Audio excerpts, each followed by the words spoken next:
Just as Orange County voters are deciding on whether to vote for a controversial rent control measure, negative ads are sweeping through neighborhoods courtesy of the U.S. Mail. Time to get the facts now on these flyers from Western News political reporter Greg Fox. Orange County voters are being buried in an avalanche of mailers, all screaming that four-letter word, rent. Some of the claims are shocking, alongside images of handcuffs and cash.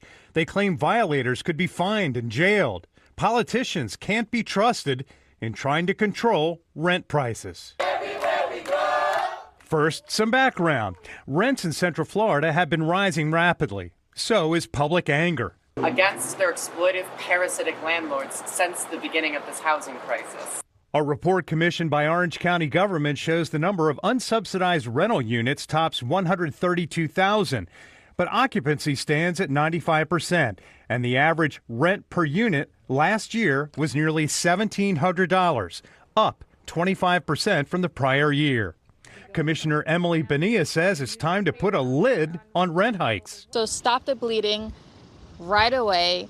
Give the renters stabilization and relief from their rents increasing. That led to a 4-3 commission vote in August to put an ordinance on the ballot. It would cap rent increases for 1 year for 100,000 plus apartments. That cap would be slightly under 10%, a figure tied to increases in the Consumer Price Index. Now back to that pile of mailers. Can a landlord really go to jail for violating the ordinance? That's a fact. When you scroll down through the 14-page ordinance, you'll find penalties for violation that include a fine not to exceed $500 or by imprisonment in the county jail for a term not exceeding 60 days or by both. Then there's this claim of carve-outs for special interests. That's political spin.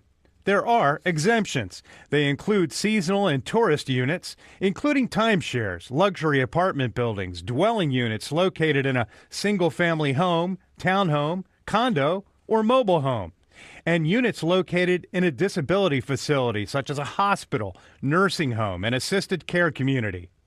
This third claim, implying the county has a history of mismanaged housing funds, we'll call that false.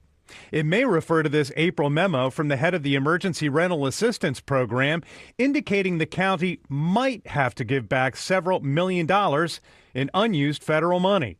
But that never happened. According to a mayor's office email, the county has not returned any funds. It should come as no surprise that the political arm of the Florida Realtors Association, the Realtors Issues Mobilization Committee, is behind the mailers.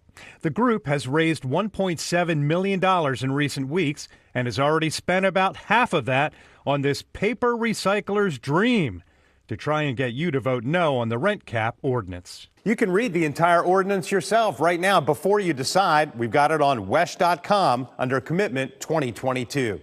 With Get the Facts, I'm Greg Fox.